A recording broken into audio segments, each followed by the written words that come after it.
Antes de começar o vídeo, eu quero pedir a você que acompanha o Blog da Cidadania que se inscreva no nosso canal, curta e compartilhe os nossos vídeos, acione o sininho das notificações, que assim você nos ajuda a fazer o nosso trabalho. E vamos ao vídeo.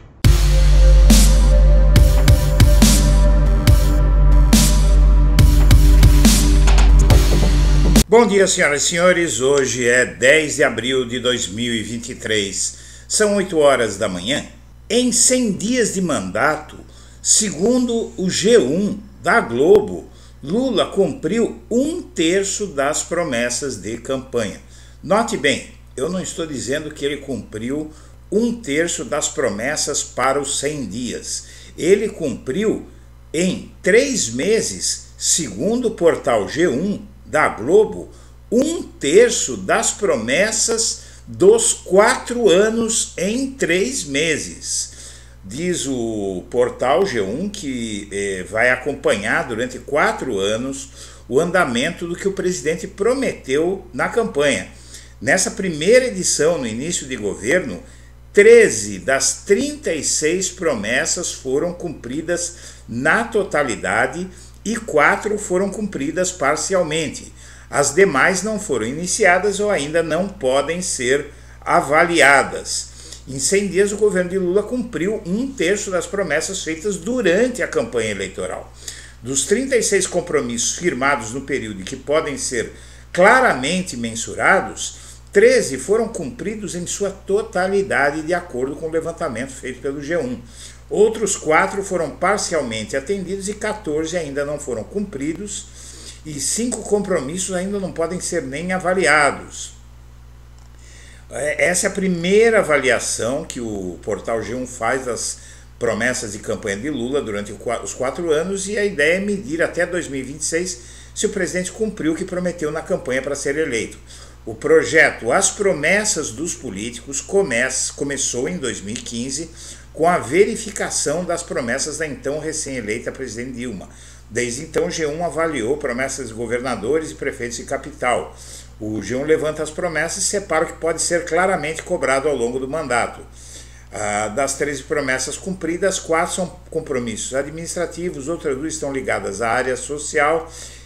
Já em relação ao compromisso de manter cotas raciais, Lula e a ministra Aniele Franco deram seguimento. Na área da educação, a promessa de aumentar verba da merenda escolar.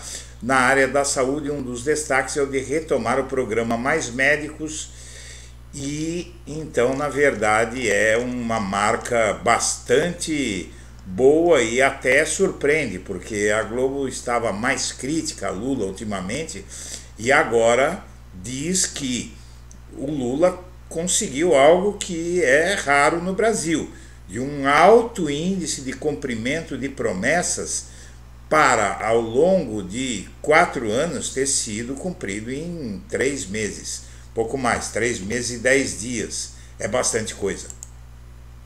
E o centro e a oposição criticam o projeto de Dirceu para o PT ficar 12 anos no poder.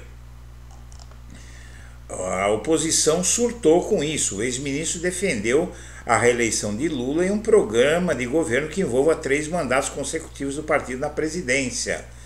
O ex-homem forte do governo Lula, José Dirceu, faz essa promessa, e a fala de Dirceu ampliou o afastamento com lideranças do centro e deu munição aos adversários da oposição.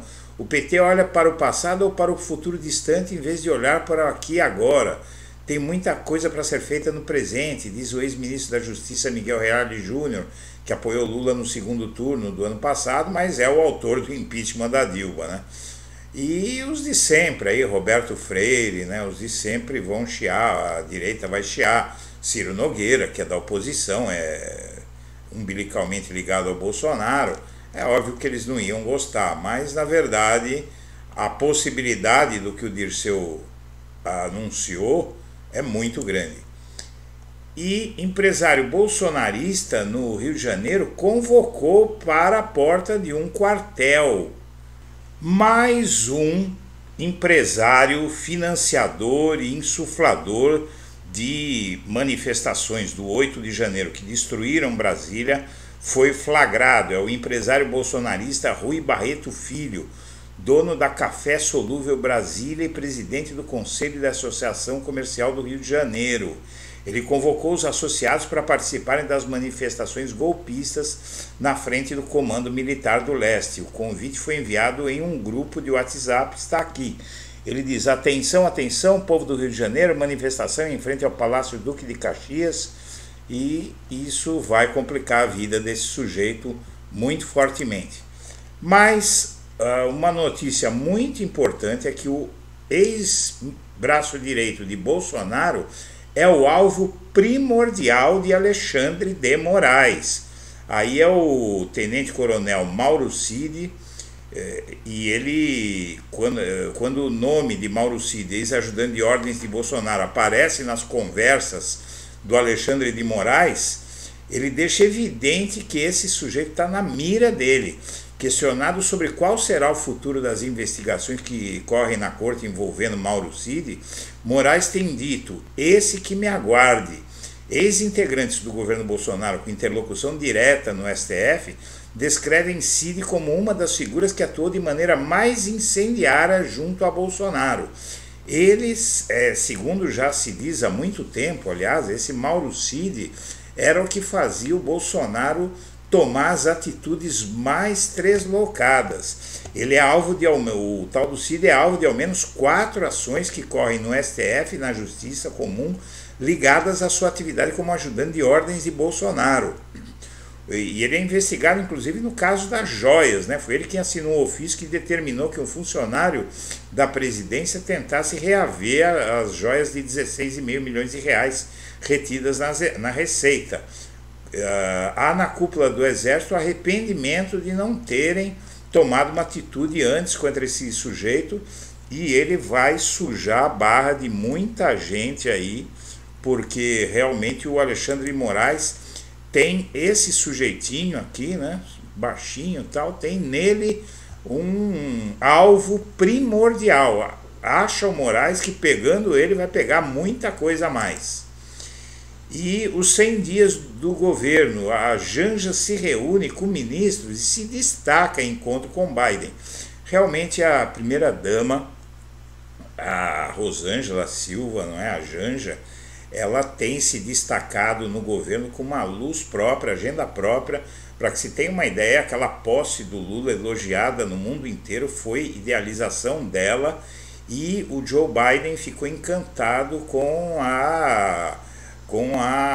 o despacho, né, com a agilidade e as falas da primeira-dama.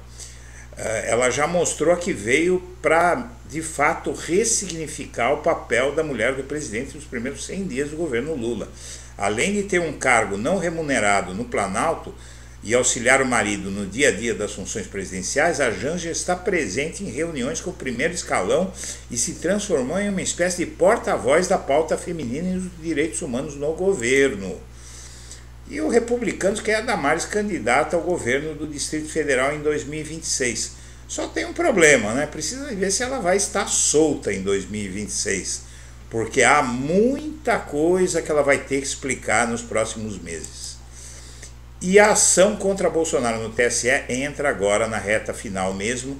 E o que é que há de novo nesse caso? Porque muitas vezes já se falou que entrou na reta final, mas o que há de novo nesse caso é o seguinte, pessoal, vou resumir para você, para não tê-lo que submeter à leitura desse texto. O que há de novo aqui é basicamente que ainda não está formado o time de ministros do STF, o colegiado, melhor dizendo, de ministros do TSE, não STF, o TSE, e esse colegiado de ministros que vai julgar o Bolsonaro.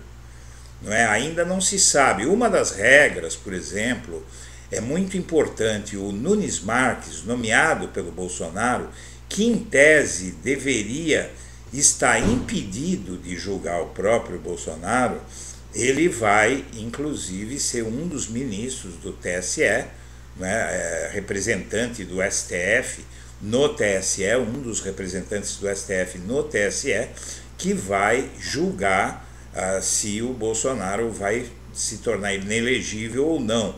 E isso desmonta uma tese, quando o blog da Cidadania há algum tempo disse que o Zanin iria atuar nos processos, poderia atuar nos processos do Lula se quisesse, está aí evidenciado. O Nunes Marques, nomeado pelo Bolsonaro, ele muito provavelmente vai julgar o Bolsonaro, né? Vai julgar o Bolsonaro. Então o Zanin, se for para o STF realmente, e pelo que tudo indica ele vai poder julgar casos envolvendo o Lula, sim, e até o próprio Lula, como se está vendo no caso do Nunes Marques com o Bolsonaro. E a viagem de Lula à China será pautada pela busca por investimentos no Brasil. O petista também terá como missão resgatar os laços entre os dois países. Mas, na verdade, o que o Lula vai pedir lá na China é investimento no Brasil. Os investimentos do resto do mundo no país simplesmente sumiram durante o governo Bolsonaro. Ele arrumou muita encrenca no exterior, arrumou encrenca com a China, arrumou encrenca com a Europa, arrumou encrenca com os Estados Unidos. Então o mundo parou de investir no Brasil e o Lula está tratando de correr atrás do prejuízo. E o União Brasil pode sofrer uma debandada. Vamos lembrar que esse é o partido do Sérgio Moro, não é?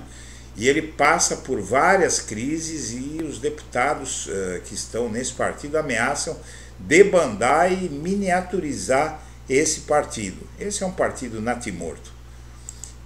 E 100 dias do governo Lula, ele tenta driblar a resistência da classe média e planeja algumas medidas para tentar fazer com que a classe média fique menos resistente a ele. E isso é bastante importante, porque essa classe média tem um alto poder de atrapalhar, né, o trabalho de um governo, justamente porque a classe média também é muito manipulável. Senhoras e senhores, nós agradecemos a atenção e estaremos de volta ao meio-dia. Um abraço para todo mundo.